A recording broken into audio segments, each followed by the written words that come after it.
में उस अयोध्या में एक छोटा सा बेटा हुआ है और 5 वर्ष 3 महीना की उम्र में जिस बच्चे ने भगवान के दर्शन कर लिए हैं। और वो बच्चा कौन है? जिस बच्चे का नाम है ध्रुव भक्त। ध्रुव भक्त नाम उस बच्चे का है। तो इस भूतल पर बड़े बड़े भगवान के भक्त हुए, लेकिन इन छोटी गिनतियों में ये प्रहलाद है, इधर ध्रुव है, और भी छोटे छोटे बच्चे हैं जिनकी भक्ति बहुत जल्दी पूर्ण हुई और भगवान ने बहुत जल्दी दर्शन दिए हैं। अब देखते हैं कि अवध के रहने वाले और महाराज उत्तानपाद है, यानी जो ब्रह्मा जी ने अपने शरीर से एक जोड़ा प्रकट किया था, जिसमें एक स्त्री है और एक पुरुष है। उनका नाम स्वयंभू मनो सतरूप है। उनकी 5 संतान पैदा हुई थी, देवहूति, आकुति, प्रसूति और प्रियव्रत राजा उत्तानपाद। 5 संतान पैदा हुई हैं। उनमें से उनके ये उत्तानपाद बेटा है। इनके ही आगे चल के पत्नी के गर्भ से बेटा ध्रुव ने जन्म लिया। तो भैया महाराज उत्तानपाद बड़े ही नीतिवान राजा हैं, बड़े ही धर्म पर चलने वाले राजा हैं। कभी भी प्रजा में कोई भेदभाव नहीं रखते हैं। शेर और बकरी एक ही घाट पर पानी पीते हैं भैया। राजा की जय जयकार होती है, राजा हो तो ऐसा हो, बड़े अच्छे राजा हैं। राजा का दरबार लगा हुआ है, प्रजा बैठी हुई है, गढ़ों का नृत्य हो रहा है। महाराज उत्तानपाद उस नृत्य को निहार रहे हैं। नृत्य को निहारते रहे तो मन में एक बात आई कि मेरे कोई संतान नहीं है। आगे आने वाले समय में मुझे कौन जानेगा कि कोई राजा अवध के रहने वाले उत्तानपाद थे। कोई मुझे नहीं जानेगा, मेरा नाम ही डूब जाएगा। महाराज उत्तानपाद इस बात को सोच करके बड़े चिंतित हो गए, बहुत चिंतित हो गए राजा। तो मंत्री की नजर महाराज के ऊपर आई तो मंत्री ने जवाब दिया, महाराज क्या बात है, कोई चिंता का कारण है क्या? राजा ने जवाब दिया, नहीं कोई बात नहीं है। तो मंत्री ने जवाब दिया, महाराज मैं जानता हूं कि तुम अपने मन की मुझे नहीं बताओगे। इतना जरूर जानता हूं कि आप जब महलों में जाओगे और अपने मन की बात अपनी रानी को बताओगे तो हो सकता है महाराज आपका मन हल्का हो जाएगा। आप ऐसा करो, सीधे इसी समय आप अपने महलों में चले जाएंगे। महाराज उत्तानपाद अपने घर के लिए प्रस्थान करते हैं। जैसे ही रानी सुनीति ने देखा, रानी सुनीति ने आसन डाला, अपने पिया को बैठाया, जल ला करके जल दिया, लो महाराज पानी पी लो। और जैसे ही चेहरे की तरफ निहारा, रानी के पैरों तले जमीन खिसक गई। विचार किया है रानी ने कि न जाने आज क्या बात है जो मेरे पिया का चेहरा घुमला गया है। तो रानी ने जवाब दिया और रानी कहने लगी है, हे महाराज हमें एक बात बताइए कि आपका चेहरा पर उदासी छाई हुई है।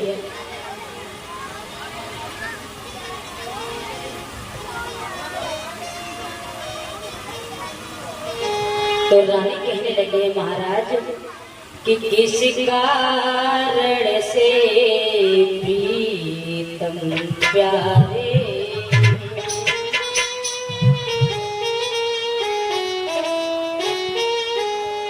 हाथ जोड़ के रानी पूछने लगी, किस कारण से प्रीतम प्यारे चेहरा पे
प्रकार से अपने महाराज से पूछने लगी हैं।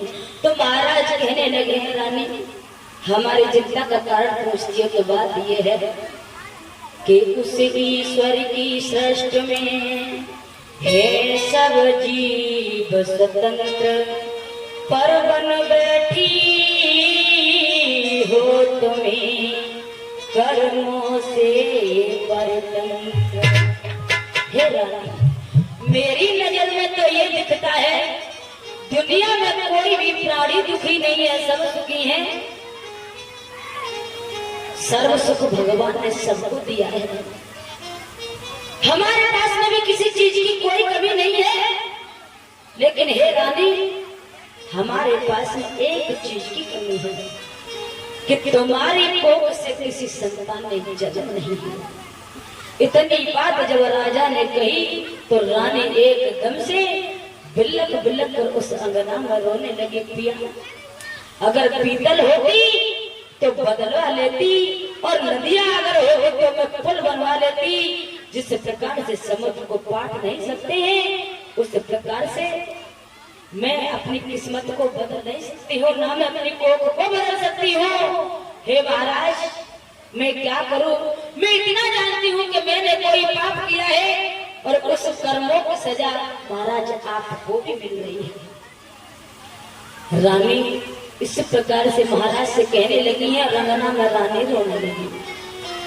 आज महाराज की आंखों से भी अश्रुधारा बहती है। चाहे कितना भी सुख हो, गोस्वामी तुलसीदास बाबा ने भी लिखा है रामचरितमानस में, पहला सुख निरोगी काया, और दूजा सुख घर में हो माया, तीजा सुख घर सुंदर नारी, चौथा सुख सुख अज्ञाता। चार सुख इंसान के जीवन में होना बहुत अति आवश्यक है। सबसे बड़ा सुख है हमारे शरीर में कोई बीमारी नहीं है, कोई परेशानी नहीं, सबसे बड़ा सुख यही है। इससे बढ़कर के कोई सुख नहीं है। दूसरा सुख बताया है कि हमारे घर में थोड़ा बहुत धन भी हो, जिससे हमारा घर आराम से चलता रहे, दोनों टाइम का भोजन भी मिलता रहे। कोई आया भिखारी, कोई आया साधु संत, कोई आया ब्राह्मण हमारे घर से भूखा न लौट पाए। कि साईं इतना दीजिए और जामे कुटुंब सवाए, मैं भी भूखा ना रहूं, कोई साधु न भूखा जाए। इतना धन भी होना चाहिए जिससे अपनी घर गृहस्थी चलती रहे। तीजा सुख, अगर पत्नी हो तो अच्छे लक्षणों वाली हो, जो पति की हर बात को समझे, दुख और सुख में एक दूसरे का साथ दे, वही जोड़ा जोड़ा माना जाता है। दुख में भी साथ दे, सुख में भी साथ दे। और पति पत्नी के बीच में कोई चिंता वाली बात है, या कोई हम कार्य करते हैं, कोई छोटे से छोटा या बड़े से बड़ा काम करते हैं, तो पति पत्नी एक दूसरे की सलाह लेकर के ही हमें आगे कदम बढ़ाना चाहिए। लेकिन प्राणी उस बात को भूल जाता। ध्यान रखना, उस बात के पापी हम नहीं मानेंगे। अरे सबका विवाह हुआ है, और जिसका नहीं हुआ उसका भी हो जाएगा। जब विवाह होता है, परिचित महाराज है, गणपति महाराज, आपकी उम्र बहुत हो चुकी है, आपके ऊपर वृद्धावस्था भी है, आपका विवाह हुआ, तब 7 वचन ब्राह्मण ने वहां पर भरवाए होंगे, 7 वचन दिए। और आप परिचित महाराज जी, आप इनकी उम्र से उम्र में बहुत छोटे हैं, और जब आपका विवाह हुआ फिर भी ब्राह्मण में 7 वचन, क्योंकि वहां पर 7 वचन भरवाए जाते हैं, अग्नि साक्षी होती है। और आज भी वही परंपरा है, जब से ये पृथ्वी है तब से यही परंपरा है कि पति पत्नी के बीच में वो वचन भरवाते हैं। वहां पर अग्नि साक्षी होती है, उस समय पर तो कह देते हैं हाँ, किसी से कोई बात नहीं छिपाएंगे, जो भी काम करेंगे एक दूसरे से पूछ करके करेंगे। लेकिन आने वाले समय में पूरे प्राणी तू भूल जाता है कि मैंने वचन क्या दिया था। अग्नि को साक्षी मान करके, अग्नि कितना बड़ा देवता है, जो हमारे यज्ञ के अंदर अग्नि देवता है। आपने इसको साक्षी मानकर के कसम खा ली और आज तुम पत्नी को नहीं पूछते हो और पत्नी पति को नहीं पूछती है तो पाप के भागी बन जाते, वो आपको दुख झेलना होगा। उस कसम को मत तोड़ो। जो भी काम है एक दूसरे की सलाह लेकर ही आगे के लिए कदम बढ़ाना। आज रानी सुनी थी और राजा बड़े ही परेशान हुए। तो रानी रोती रही तो रानी के दिमाग में एक बात आई, हो सकता है कि मेरे कोई संतान पैदा नहीं हो रही है, अगर मैं अपने महाराज का दूसरा विवाह करा दूंगी तो दूसरी रानी के संतान हो जाएंगे। रानी कहने लगी, महाराज आप ऐसा करो, आप अपना विवाह कर लीजिए। महाराज कहने लगे, रानी क्या कर रही है? हम विवाह हरगिज नहीं करेंगे, हम विवाह हरगिज नहीं करेंगे। तुम्हें पता है हे रानी, अगर मैंने दूसरा विवाह कर लिया तो तुम बहुत दुखी हो जाओगी। अगर मैं उसके साथ में विवाह करके लाऊंगा तो मेरा धर्म और कर्म ये बनता है कि उस पत्नी की भी बात माननी होगी। और मेरे कहने का मतलब ये है, जब मेरी दो पत्नियां हो जाएंगी तो दोनों पत्नियों के विचार एक तो हो नहीं सकते हैं, अलग अलग विचार होंगे। तो हो सकता है रानी कि आगे आने वाले समय में तुम्हें दुख भी मिलेगा। रानी कहने लगी, महाराज चाहे कितना भी दुख मिलेगा वो मुझे सब स्वीकार है, लेकिन आप अपना विवाह कर लो। महाराज कहने लगे, नहीं हम विवाह नहीं करेंगे, हम हरगिज विवाह नहीं करेंगे। रानी ने बार बार समझाया, लेकिन महाराज ने रानी को बार बार समझाया, लेकिन रानी की एक भी बात समझ में नहीं आई। कथा के प्रेमियों, तो रानी कहने लगी, महाराज अगर आप विवाह नहीं करोगे तो मैं इस अंगना में जिंदा नहीं रहूंगी, मर जाऊंगी। मैं चाहती हूँ महाराज आपका वंश आगे बढ़े और आपका नाम हमेशा के लिए उजागर हो जाए। व्यासनंदन सुखदेव समझाने लगे हैं।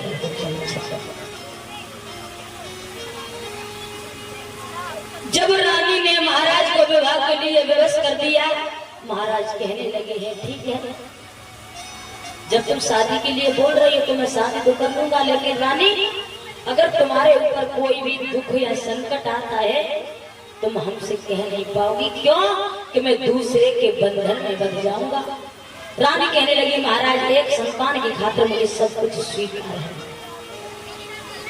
महाराज दरबार में पहुंचे तो मंत्री कहने लगा, महाराज क्या बात थी, क्यों उदास थे? महाराज कहने लगे हैं, मंत्री तुम्हें पता है कि मेरे कोई संतान नहीं है, मेरे न रहने के बाद में इस राजगद्दी पर राजा कौन बन के बैठेगा?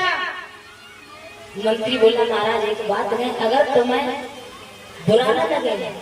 हाँ मंत्री कहो। महाराज आप अपना दूसरा विवाह कर लो। हैं मंत्री, क्या तुम सच कह रहे हो कि हम दूसरा विवाह कर ले? हाँ महाराज मैं सच कह रहा हूँ कि आप दूसरा विवाह कर लो। अरे राजा महाराजा को तो कई शादी करने का अधिकार हुआ करता है महाराज, आपके पास में तो किसी चीज की कोई कमी नहीं, सब कुछ है। राजा ने जवाब दिया, ओ मंत्री तुम अभी शादी के लिए कह रहे हो और यही मेरी पत्नी सुनीति ने कहा, ठीक है। तो शादी के लिए महाराज तैयार हो गए। अब तो रानी ने बड़ी हंसी खुशी के साथ में अपने पिया को दूल्हा बनाया और महाराज की बारात को विदा किया। विदा करने के बाद में महाराज दूसरी रानी के साथ में विवाह करके और उस अवध में लौटे हैं।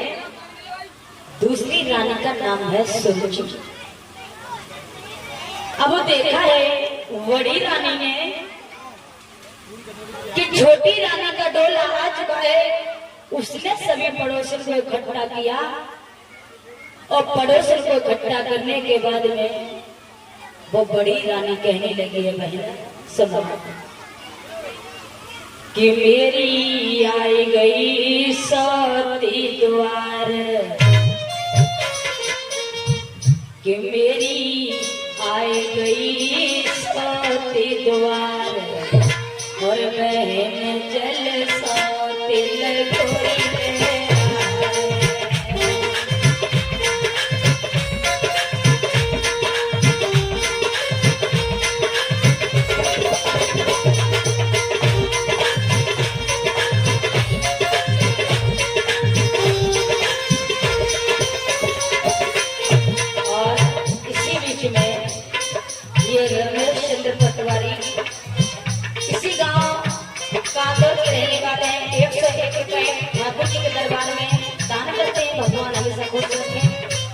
जिन भक्तों ने दान किया है भगवान हमेशा उनके धर्म मार्ग की तरफ बढ़ाते रहे, खजाने में कोई कमी ना आए।